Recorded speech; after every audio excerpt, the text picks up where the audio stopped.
So I would like to do a little spoiler-free breakdown with Twitch chat. Twitch chat, say hi to YouTube. About the companions in Dragon Age The Veilguard. Now, they'll be asking me questions. I'll talk roughly about my thoughts and impressions about the companions as we go. And if they've got any questions for me, then we can do it per character. So we're going to start with Scout Harding. Now, Harding is everything, in my opinion, that she's always been and that we love her for. She's sweet. She's assertive, she's kick-ass, I loved her. I got to talk with her a little bit, but obviously I'll show that in the spoiler version of the game. Today we're going to do just my thoughts and impressions. She's lovely. She's fucking lovely. She is Scout Harding. What else is there to say other than she is just Scout Harding? I didn't get a chance to flirt with her too much in the game, so I don't know anything about most of their like romances. We're going to have to find that out together. But if you guys have any questions about Scout Harding, I will take them now. Somebody asked earlier, is there going to be a box? BioWare have already said that height differences in the game are accommodated for. You're not going to get weird camera angles like we did in Inquisition. You're probably going to be just fine. So don't worry too much about the height difference and stuff. Her character doesn't change after Dragon Age Inquisition. She's more or less the same. Obviously, she's developed with the story. They did not change her personality anyway. I think she's even better. I think she's... she has come a long way since Inquisition. In Inquisition, she was just there to give us information whenever we went to like a new area on the map. Whereas now she's a fully fleshed character in the game, and she's a sweetheart. She's protective, she's strong, she's kind of like the mum of the group in a way, but in like the best possible way. Like, she doesn't feel mothering, but she's the one that's kind of like, you know, the voice of reason, and I love that for her. She's brilliant, and yet she's also super kick-ass with a bow. She's fantastic. She holds her own. I loved her fighting style. I loved the combos with her in combat. Honestly, I'm just really excited for you guys to meet Scout Harding in the game. Plus, she's beautiful. She's redhead, freckles. I mean, what else is there? What else is there to say? No, I really like Scout Harding. I'm really excited to see her in more of an active role. She is very she's very assertive, but in like a good way. Like, she doesn't feel too overbearing. She doesn't feel too like pushy or anything like that. She I think she's wonderful. She's soft, she's sweet. They are so good at making badass dwarves our best friends, and now I finally get to kiss one. Yes, you do. She seems to be very pragmatic. She seems to be very much like open to debate. She seems to be like the voice of reason a lot of the times, but I think you guys are going to absolutely love her. Can Harding interact with Solas in the lighthouse? I haven't seen it directly, but they talk about him a lot. I don't know if that counts as like a spoiler or anything because it's already been said, but you get to interact with Solas throughout it, but I haven't actually seen it. But obviously Harding knows Solas from the Inquisition, so she's always got something insightful to say, or something when she thinks back about her time in the Inquisition. She's got like a lot of input. I like that she has a lot of input into the discussion, because obviously the other companions are meeting Solas and talking about Solas for the first time, whereas Harding has that experience with him from Inquisition. So she brings a lot to the table. She brings a lot of experience and know-how to the table, and I really like that for her. I really like that for her. The early game, Neve and Harding dynamic seemed really fun. Yes, but I noticed that they never agree on things. I don't know if that changes throughout the game, but whenever Harding agrees, Neve disagrees. Whenever Neve agrees, Harding disagrees. So I think that's an interesting dynamic. But it also made things very difficult for me to play in early game, because I wanted them both to agree. She is level-headed and nurturing, I think, is the best way to describe Harding. For what you interacted with her, did you see her more of an action type character or a thinking first? Thinking first, but she's not shy to act. She's not shy to act, but she definitely, she's the brains of the outfit, let's fucking face it. Like where Varric just wants to like rush in, maybe she would be like, well, wait a minute. What if we die? But I like that about her. Again, she doesn't come across as too overbearing. She doesn't come across as not fun. She comes across as sensible. And I think you guys are genuinely going to love her. I mean, we already do love Harding. I mean, there isn't... They didn't have to change anything about her. She's already perfect. Okay, are you guys ready for the next character? All in favour say yay. Last call for Harding questions in chat. Let's go. If Harding was doing karaoke, what would her song be? Oh, I don't know. Like a classic. Like a Virgin by Madonna or something like that. You know, something empowering and girly pop. Something kick-ass. I don't know. Shot Through the Heart by Bon Jovi, maybe? That might be more Varric. A duo? I Will Survive? Something like that. I'd love to know. Guys, YouTube, if Scout Harding did karaoke, what song would she sing? I'd like to hear in the comments. Right, let's move on. Oh wait, does Harding have moments of humour, like in Jaws of Hakon, where she teases us for an Elthroot gathering? Yes, I think at some point everyone has a little bit of humour. You know what BioWare humour is like? They always like to smatter it in here and there, and Harding has a really good sense of humour. She's always making jokes and stuff. That hasn't changed, so don't worry. Things are a little bit more serious with urgency in this game, but there's still time for humour. And I think you'll be absolutely fine.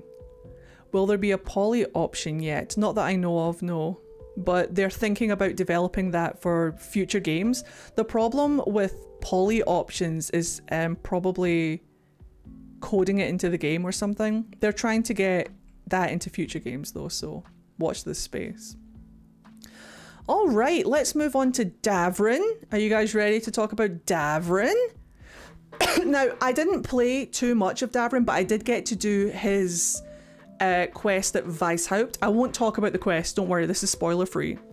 So based on the captain's shoulders, yeah, based on the little bit of Davrin that I've had interaction with, he's lovely. He's fucking sweetheart. He's so straightforward thinking. He likes it when you, if you're flirting with Davrin, pick all of the assertive options. He really likes people who are assertive, straight to the point, and gets shit done. He loves stuff like that. That's just how he comes across to me, his personality wise. It's just very, I've got a job to do and I'm going to get it done. Also, Darkspawn must die at all costs. What is the Will treatment? How did they treat Will in Baldur's Gate 3? If you're worried about him being boring and unfleshed out like Jacob in Mass Effect, don't worry. I don't think it's going to be like that. Again, though, I haven't seen that much of him in the game, but what I saw was a whole person, a whole personality. I don't know too much about his backstory and stuff. Hopefully we'll learn it as we go, but I love it. I never got bored of him whilst I was doing his quest. I was worried where he was, and I was worried that he was okay. And he struggles a lot. Like, he struggles with protecting people. He's like, his shield isn't just a literal thing that he carries around. He is the shield, if that makes sense. He's there to protect. He's there to be a Grey Warden, and I kind of really like him. If you can say, in terms of his story, what is the main theme for his companion missions? Does he have an objective besides what we saw? I didn't see much, I'm afraid. The Weishaupt quest that you are seeing is the is kind of like a main story quest. So it's technically not his, but I didn't get to see his recruitment quest. I didn't get to see any of his like personal quests or anything like that, so I can't comment on it. Can we also talk about the baby Asan? We absolutely can. What would you like to know? From the podcast, he does seem like he struggles really hard with the idea of he couldn't protect someone. He comes across as a human shield. He's there to protect. He's there to do right. He's there to kill Darkspawn. I think you're going to really like him. Do we know how old Asan is? No, he's still a puppy, but I don't know exactly how old he is. If it's been mentioned before, I don't remember, but he's not that old. He's still a little pupper. Griffins get to the size of like they used to ride griffins. That's how big they get. They get to like mount size.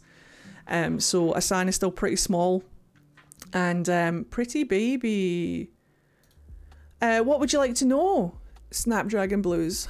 Do we know, is he found Asan after Vows and Vengeance? Yes. It seems like he found Asan after Vows and Vengeance, but before the game. I don't know. I think we find Asan in the game, but again, I didn't play his recruitment quest, but I think it's in one of the trailers that you see him kind of like finding Asan in the game. So, do you get to fight with Griffin in combat? Yes. Davrin has an ability called Death from Above, and if you click on it, Asan comes down, swoops down from above, and attacks the Darkspawn for you. It's one of his abilities. Well, I'll be damned, a Griffin exactly. I'm pretty sure that's when he finds Asan. So I'm pretty sure you find him during Veilguard, which technically isn't really a spoiler. I think the community has collectively adopted Asan. Asan is brilliant. Asan means arrow in Elven, for anybody who hasn't heard me say that a million times already, but yeah, Asan means arrow. I know you said Davrin likes assertive choices, but does he also like diplomatic, good choices? Yes. Most of the time. I think it's very obvious in the situation, in the scenario, where it's kind of a spoiler, so I don't want to say it. Let's just say if diplomacy is not working in the situation, be assertive and Davrin will love you. If diplomacy is working in the situation, he cares about getting the job done. So if diplomacy is going to get the job done, do it. If diplomacy is not working, try something else. Did you choose him for your party? If yes, did you like him? Are you pretending or intending on using him for your party? Yes, I actually really liked him. I'll talk about combat and the role of tank and stuff like that in another video when I talk about combat as a whole. But Davrin was actually really useful. He has an ability where you can taunt people away from you. He just acts as a tank. He's brilliant. Like, just send Davrin in and he'll just tank fucking everything as the Grey Warden. And you can just pew pew around him. He's fantastic. Do you think Davrin could be a leader if there was no Rook? I think Davrin is a leader, but again, I don't want to get too much into the story. But I really like his dynamic with Rook when you are doing quests together that involve him.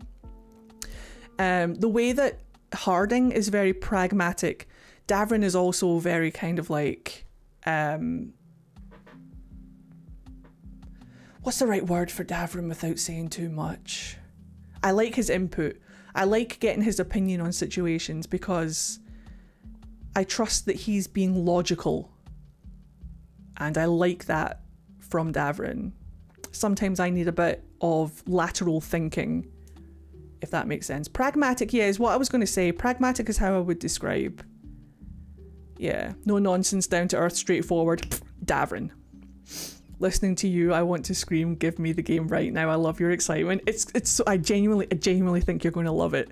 Like, I was fully prepared to go into the hands-on event and report on stuff that I didn't like. And to a degree, there are some things that I'm kind of like, that could be better, that could be better. But on a whole, I thoroughly enjoyed it. I think it's a great game. Hi, Kala, how are you? Kayla? Fuck. Habit. Okay, are there any more Davrin questions before we move on to Bellara? Speak now or forever hold your peace. Let's talk about Bellara, because no, say it your usual way. Okay, I'm so excited to get to know them all. Hey, based on what you saw, what we know about them and how they look like, is there a companion that was your least favorite? Honestly, I don't find Taash interesting. Maybe meeting them will change my mind. Ooh, let's talk about Bellara.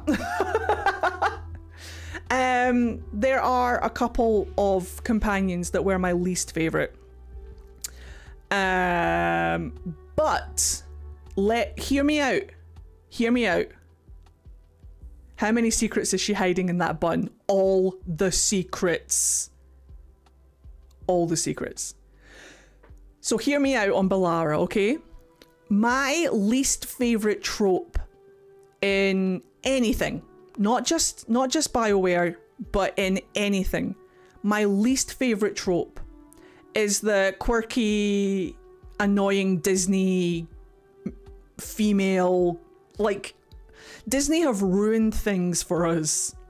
You know, like the Annas and the Mirabelles and stuff, even though they're lovely characters. Like, I get it. The Manic Pixie Dream Girl, no, there's nothing wrong with Manic Pixie Dream Girls, but you know what I mean? Like that.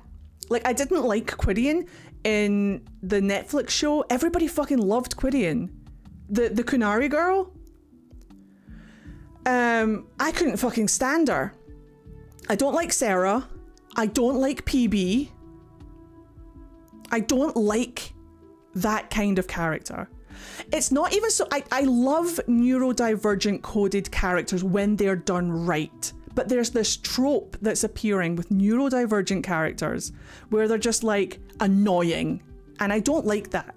I like seeing neurodivergent characters that are portrayed well.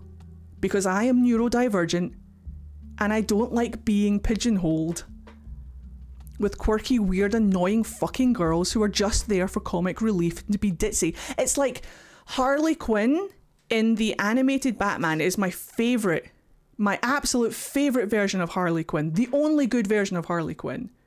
And then they brought her to like cinema and turned her into like a ditzy fucking blonde who can't do fucking shit. She's fucking smart. You can be neurodivergent, funny, and smart. You don't have to be thick as shit and stupid and stuff. I don't like that. I don't like that trope. I understand that lots of people love Sarah. I understand that lots of people loved Quidian. I understand that lots of people love PB. And that's okay. That is totally okay. Now let's go on to Bellara.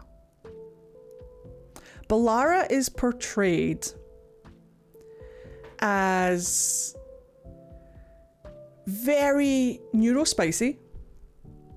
She has little stims. The way that she talks is very nervous. And I fucking loved her. She's not annoying. She's cute. She's sincere. She's got this, the only thing that I would tweak about her is that she's a little bit repetitive. Like, if I had to nitpick something about her, is that she's a little bit repetitive. The way that she talks, she always has to end her sentences with kind of like, I think so, maybe, probably, sort of, like that, maybe, I guess, maybe, I think, maybe, yeah, it will probably work. Yeah, definitely. I guess. Maybe kind of. It's like stop. I get it. It's such a mood though. You're right. It's such a mood. See, when you pick her for your party, she does this little like nervous, like hand excited stim. I love it. I love it so much. When you first meet her, when I do my video about Bellara, and I'll show her recruitment mission where you meet her for the first time. If you watch it, then when you tell her, I suppose it's a bit of a spoiler. I'll save it for the spoiler video. But what I will say is, you tell her something big, and the way that she responds to it is she goes, "Oh, that is big. Okay, I need a minute." And she just stands there and processes it, and I'm like, it's such a mood. It's such a mood. It's such a mood though. Like, I found myself just not bothered by her at all. She just stood there, and when she stands, she sways. Like, she's got this kind of like, whenever she's idle, she has to like move and sway, and she just kind of like sways her shoulders, and it's fucking cute. Like, she didn't bother me at all, and I actually really like her voice actor. Like, the way that she delivers the lines just makes her super sweet. And Bellara actually like contributes to the conversation. Like, she's not just there as like comic relief or to say stupid shit. She actually has thoughts and like contributes to the situation. And I found myself actually like looking for her advice. She brings a lot to the table. And I was like, we were in like a situation where I actually thought to myself, Bellara would know about that. This is like her kind of like expertise. I wonder what she has to say about it. So I think you guys are fine. I think you guys are gonna like Bellara. The only thing that I would change about her is at the end of every sentence, she doesn't have to be like, I think, maybe, probably, sort of, maybe, yes, I think. But maybe when we play, maybe it was just because I got like a condensed version of the game, because remember, I only played sections. So maybe if we play the whole game, it will seem more spaced out because you're not talking to her constantly. So maybe it won't feel too much actually in the game.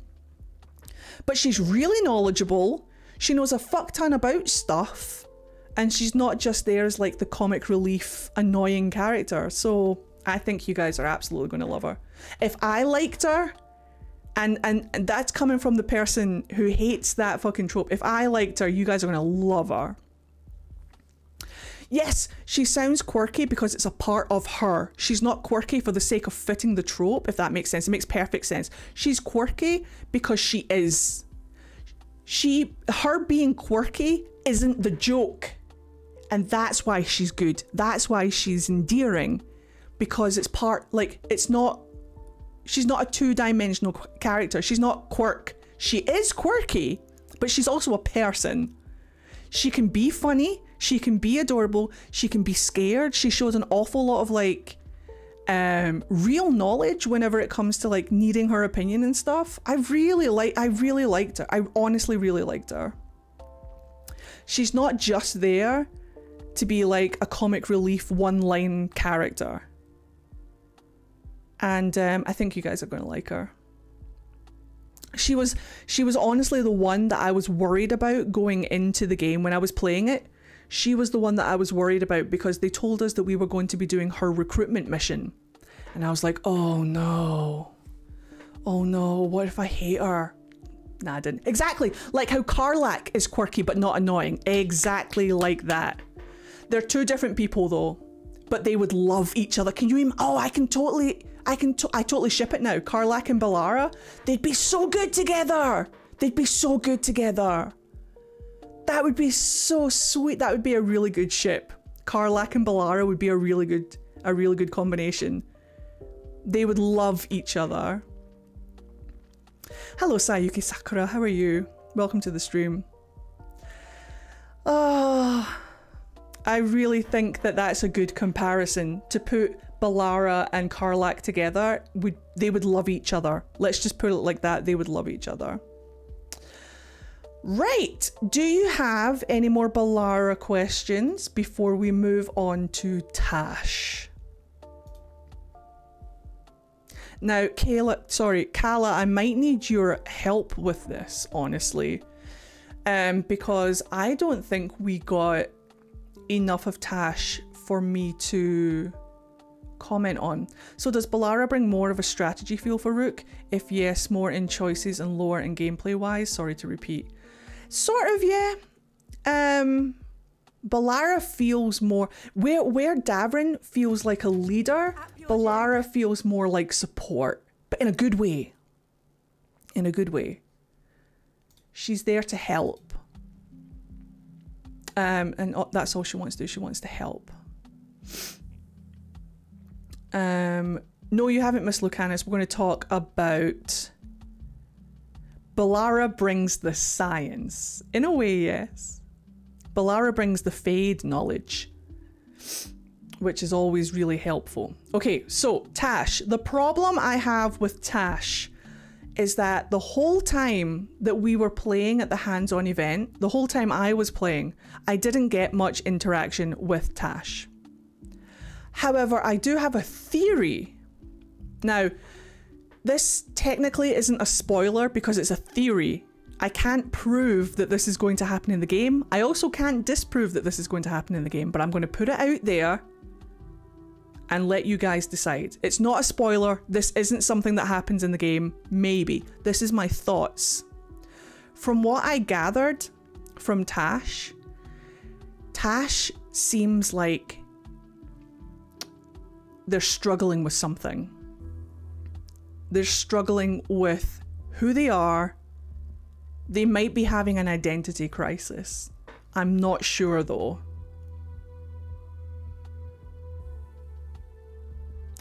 Because I never got to meet Taash. And I don't know what Taash's pronouns are. Because one minute they're she and then the next minute they're they. And that leads me to think, are they having a gender crisis?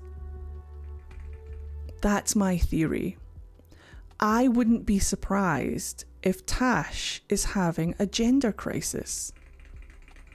I wonder if Trick has taken their gender journey experience and written it into Taash. But I don't know because I never saw it when I was playing the game. So that could be a really interesting and hard-hitting storyline for all of us who have also experienced a gender journey. So that's my theory about Taash. But from what I saw of them in the game, they were lovely. They spoke when they had something to say. But I didn't see that much more. I wish I could report more on Taash. But I've only seen people play Taash. That like they had Taash in their party for the Weishaupt mission. The one that I took Emmrich for. I saw somebody take Taash. I think it was Cypher who took Taash to Weishaupt. And that's the most I've seen of Taash. But they seem great. We're going to see a little bit of Taash later on when I review the new trailer for Dragon Age that was up for the PS5 State of Play. So we can have a look in there and we can talk about Taash in there. But unfortunately, that's all I have. I think one of the devs mentioned that the banter between Lucanis and Taash is their favourite. I'm excited to see. Taash gives me the impression of being the strong silent type, but when Taash has something to say, it's going to be fantastic. I mean, they were written by Trick Weeks, the same dev who wrote Solus, so I can see them being very much in that character style that Trick writes, so I'm down for it. But I'm very curious. I wouldn't be surprised if Taash was one of the last companions that you recruit, because I didn't see much of Taash when I was doing the earlier games at the hands-on. So do we actually know who wrote Taash? It was Trick. They were written by Trick Weeks. I'm pretty sure they were written by Trick Weeks. I'm pretty sure Taash is the only companion that Trick wrote, because obviously Trick was also writing Solus. Yes, of course, the Vows and Vengeance episode is going to be later this week, I believe, on Thursday, so we've got that to look forward to. Honestly, if your theory is right, I imagine we haven't seen much of Taash for tactical reasons, less fuel for the anti-woke brigade who are hell-bent on destroying hype for this game. It's a safe assumption to make, honestly, especially if Trick is taking their personal gender journey and channeling it into Taash, then it's very personal to them. So Trick is Patrick Weeks, the dev who wrote Solus, and other characters, but mostly Solus. But yeah, I can imagine that Trick would be very protective of that kind of writing. So also, like, it's very likely they are MB after all, seeing Corn using they them. It's only a theory. I'm not saying that this is what is happening. This is my theory. Taash might start off as she and end the game as they, but it's just a theory. It's not a spoiler, it's just my thoughts. I have a question. When someone writes a character, does that involve their dialogue too? Or is it more of the narrative direction of your identity, interests, conflicts, and story? I imagine the writers write everything, yeah. I imagine the writers write the dialogue too, but no, they do. They do. I'm pretty sure they do. I can't believe so many people are, yeah, I know, well, was Trick one of the lead writers on the game, or am I remembering it wrong? He was, yes. Patrick Weeks, yes. One of the lead writers on all of the games, I think, actually.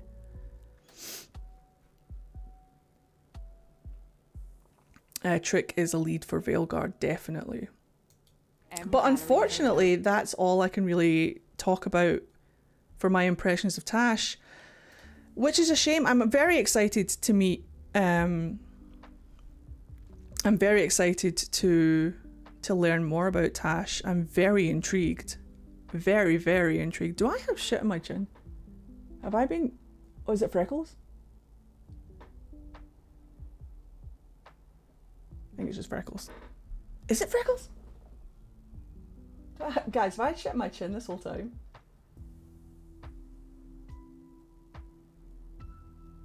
Thanks for telling me! Oh no, it's freckles. Never mind. I think it's just freckles. Am I breaking out? I might be breaking out. Please excuse the mum. If only I had like a tissue, like the mum tissue wipe thing. Or in my case, the dad. I really can't tell. Alright, so. Lucanis. Let's discuss Lucanis.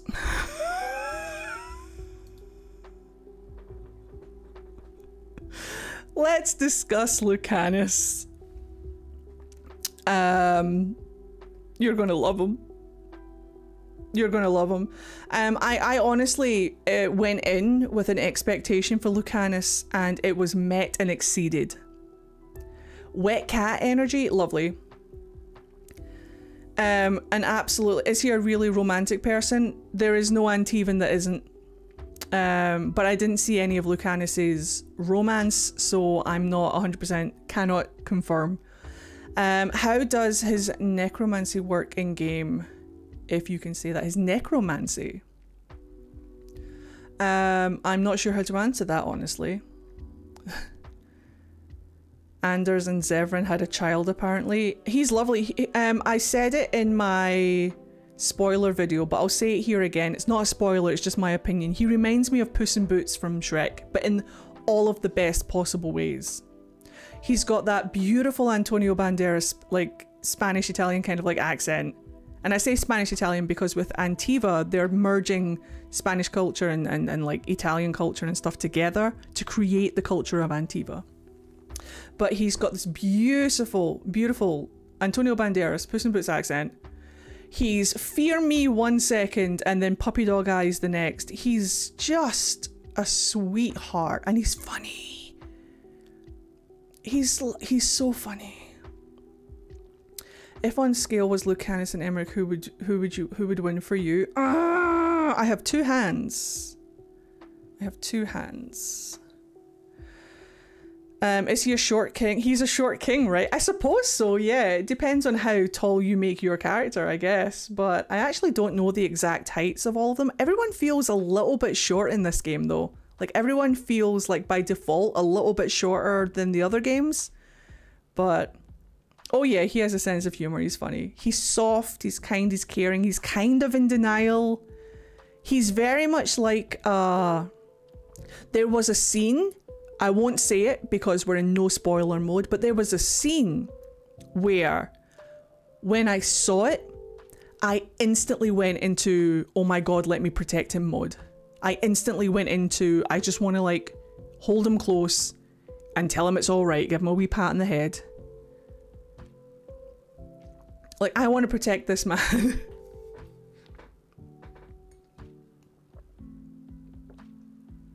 I think Mary Kirby said that he's a short king. We love a short king. I am so normal about Lucanis. He will protect you. We will protect him. What are you? I think I'm just breaking out. I think I'm just paranoid about my chin. Sorry, YouTube.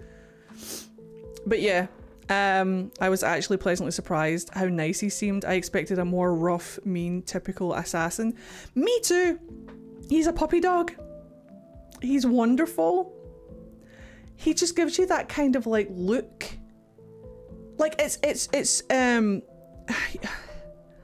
like looking into the eyes of a puppy, knowing that puppy could stab you any second. He's brilliant. He's wonderful. I think the art direction of the game makes the characters look short compared to the standard we are used to. For example, in Baldur's Gate 3, they seem too tall. Yeah, I think it's just the way that it's all been presented. Your eyes have to adjust to light when light changes. It's the same with different art designs. Once you get used to the art style of the game, which you will very quickly, trust me, you won't even think about it anymore. What's your general impression of the companions' outfits? Love them. Fantastic. How do I make them? Someone teach me how to sew. I want to cosplay them all right now. How does he react to flirt? At first, he's just very kind of like, it's fine. I only got to flirt with him once.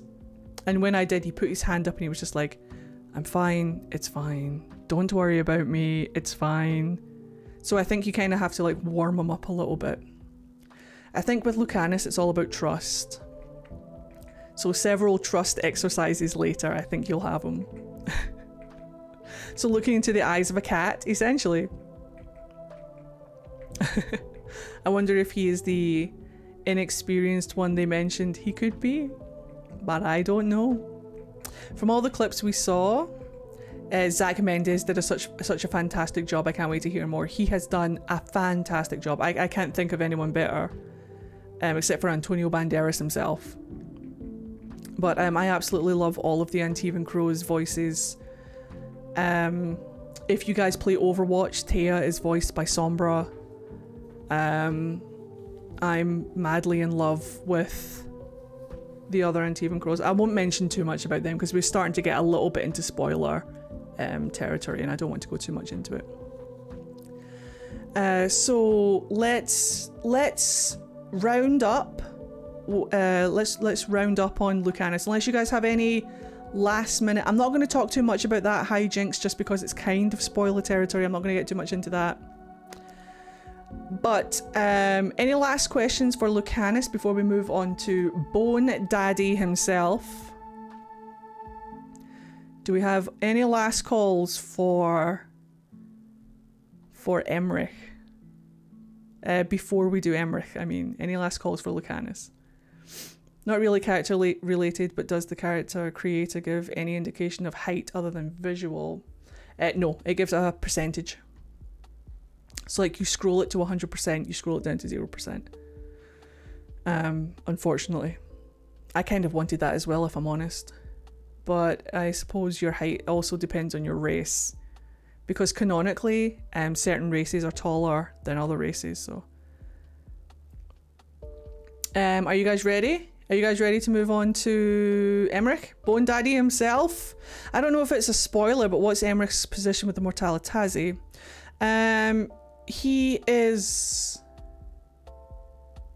He's one of the main Mournwatch members, I think. I'm trying to remember because he had a story into Winter Nights and I read it ages ago and I'm trying to remember it. But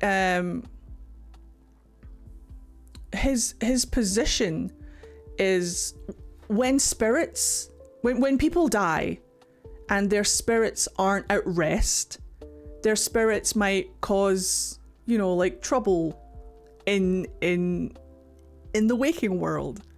And it's Emmrich's job as a member of the Mournwatch to put the spirits to rest. It's really sweet.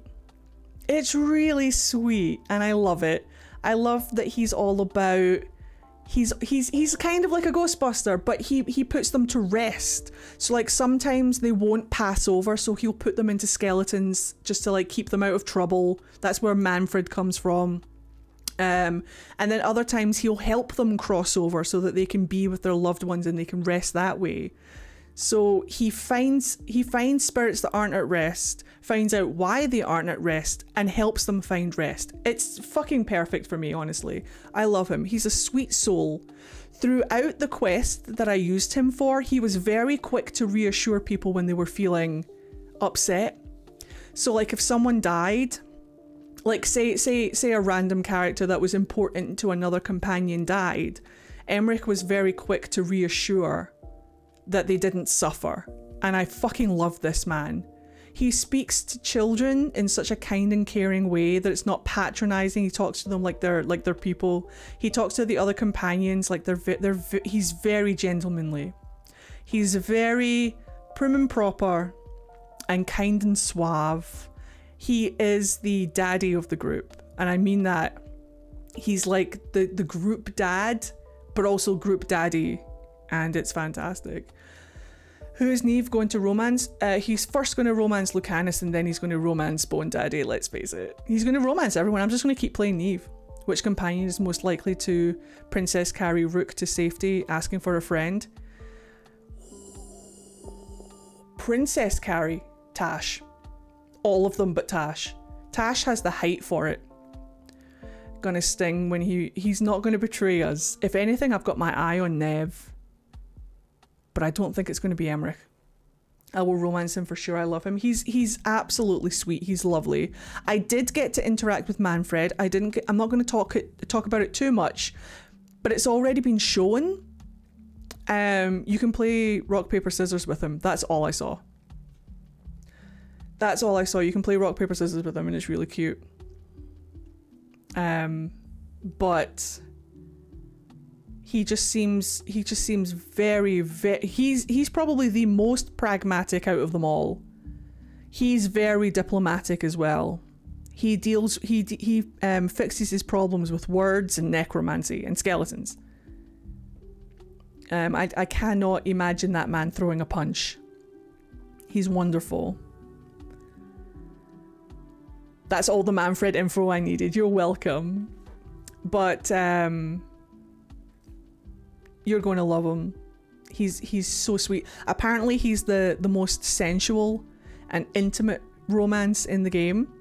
And I heard Corin say that if you're romancing him and you do stuff out on the battlefield, he'll say things like, "Well done, my dear." Like he has little pet names for you as well. So if that's your cup of tea, then you're in good. No punching. He might wrinkle his coat. He'll get his skeletons to do the punching and the carrying. But there's not much else to say about Emmrich other than you're going to fucking love him. He's such a sweetheart. Silver Fox. older gentleman. Such a babe. I love everything about him. I think you're going to love him too. And with that said, if there are no more questions about Emmrich, I'd like to talk about Neve, the last companion on our list. And Neve is another hear me out. And I want you to hear me out on this, okay? When I first met Neve, I didn't get her. I didn't get her at all. I didn't really get her personality. I didn't get her voice. I didn't get how she came across. But I get it now. I get it now. I got to hang out with Neve a lot for the little parts that I played. And I won't talk about it. I'll save it for when I make the spoiler-filled version where I show Neve's intro and stuff and talk about her there. But, oh, I love it. No, I love it now. I didn't get it at first, Scaldry. I get it now. How many of Neve's hats did you get to see? Okay, this is a pet peeve for me. They're fascinators. They're not hats. They're fascinators. That's the only pet peeve I have, is that I'm pretty sure they're fascinators. If they're called hats in games, I will complain the entire game that they're not called fascinators. But they're beautiful. I didn't get to see many. I got to see 2 different variations of Neve's fascinators. And I didn't like the second one. I prefer her original one, you know, the one that's like diamond shaped. I actually prefer that one. Neve, always ready for Ascot. She's always ready for the horse racing, yeah. Is she recruited straight from a wedding or horse race? Yes, exactly. I love that she's bringing fascinators into Veilguard. I love it. Can you hide Helm on them? I think you can, but I'm not 100% sure, but I think you can. There's an awful lot of stuff that I wasn't allowed to like show, and a lot of it is like accessibility, customization, and HUD stuff, like UI stuff. So hold that for now, but I'm pretty sure you can. You can in every other game, I'm sure. How much mana does she expel to keep that thing on her head during combat? A lot. They're called safety pins. They're called bobby pins. Any cosplayer will tell you, bobby pins. Kirby grips if you're British. Hat pins as well, they work. I'm sorry, but Neve with her shirt unbuttoned and hair down. No, let me just jump on that bandwagon with you right now. See, when I was hanging out with Neve in the lighthouse, she was a joy, honestly. She was lovely. She was the more I got to talk to her and the more I got to know her and the more that I heard her interact with the other companions while she was sitting there with her top button unbuttoned, I was just like, go on. No, she grew on me so fast. I was genuinely afraid that Neve wouldn't grow on me. But thankfully, after playing the game for like 5 seconds, she is exquisite and you're going to absolutely love her. I can't wait to make my video about Neve where I show you all of her little like cutscenes that I've got. I've got a few and there's a couple where I'm just like, I get it now. I get it. So if you're not sold on Neve, like how I wasn't sold on Neve, wait until you play the game. Hold your judgment until you play the game. I can almost guarantee that, with some exceptions obviously, because some people have different tastes and that is totally fine. But if you're like me, she's going to grow on you really fast. Really fast. She's wonderful. I like how reserved she is. Like, she always seems like she's holding something back, which is why I'm worried that she's going to betray us. But what if nobody betrays us? What if this is the Veilguard game where no one betrays us? What if? Neve is speaking, I'm sat. No, literally. I felt myself hanging on her every word. The way that she talks, it's like captivating somehow. She talks so peculiarly, so different from like what I'm used to from characters, and it's captivating somehow. What if we betray ourselves? Yeah, that's the ultimate twist. We're all going to be waiting for betrayal. It would be we're so traumatized now by our mages betraying us that we are just waiting for one of the Veilguard mages to betray us now. That's how scarred we are from the other games. But for all we know, we're getting no betrayals this time. Who knew? However, Neve does have an awful lot of backstory lore that is interesting and could be problematic unless she isn't involved in it at all and it has nothing to do with anything. But again, I'm going to stay out of spoilers right now. You can do your own research on that. Look at who her dad was. But you can do your own research on that if you want to. I'm not going to talk about it here because we're in a spoiler-free section. I'm pretty sure her dad was mentioned in Inquisition. That's all I'll say. Anyway, unless there are any other questions about Neve, then I think we have done all of the companions. I'll give you guys a second, just in case you think up any quick questions. In a game that's theme is regret, I think there will be some betrayals somewhere, maybe. What if Manfred betrays us? Oh, that will be the ultimate. That would be what broke me, is if Manfred betrays us. That would be where I rage quit the game. That would be it. Could we have a big bad hidden in there? Maybe. You never know. I don't actually think we know that much about the spirit that's in Manfred. I don't know if we know who it was in real life, but yeah, we'll see. If we have to betray someone, would add for the theme of regret, I guess. Do you think she has some trauma behind her? I think they all do. I think that everyone has a little bit of something going on. I think Bellara has a lot. I think Neve is coping with some stuff as well. I'm not sure about Emmrich, but there must be something behind that man. No one's that nice and caring without, you know, I don't know. There must be something going on. Found you because of your Emmrich video. Thank you for watching. And just thank you so much for feeding us necromancers. Of course! They're my favourite! I will be crushed if he is the betrayer, but my money is on Bellara. She's too freaking adorable, and Harding already fills that role. We'll see. It will be a gut punch if it's Bellara. Honestly, if it's Bellara, they've set that up really well to be a serious gut punch. But all of that aside, that's pretty much all of the companions. So thank you guys very much for all of your questions and stuff. I hope that's a little bit insightful for my thoughts and opinions and stuff and things. I haven't listened to the podcasts. Are they necessary? Only if you want a little bit of introduction to the characters before Veilguard. They're not really necessary.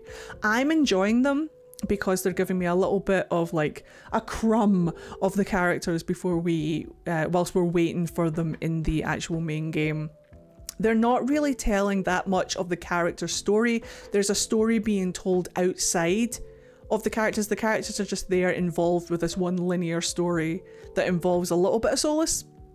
But it's really up to you. It's like the books. Like, you don't have to read the books before you go into, but they'll help a little bit. But if you want to prioritize something before Veilguard, I would prioritize Tevinter Nights. I think that would be better than the podcast, but I'm really enjoying the podcast. I guess it's up to you.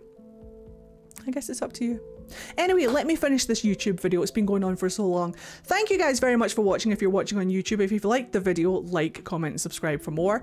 Has there been a question that hasn't been asked that you wish had been asked and you would like me to answer? Put it in the comments down below as well. Check out all my socials.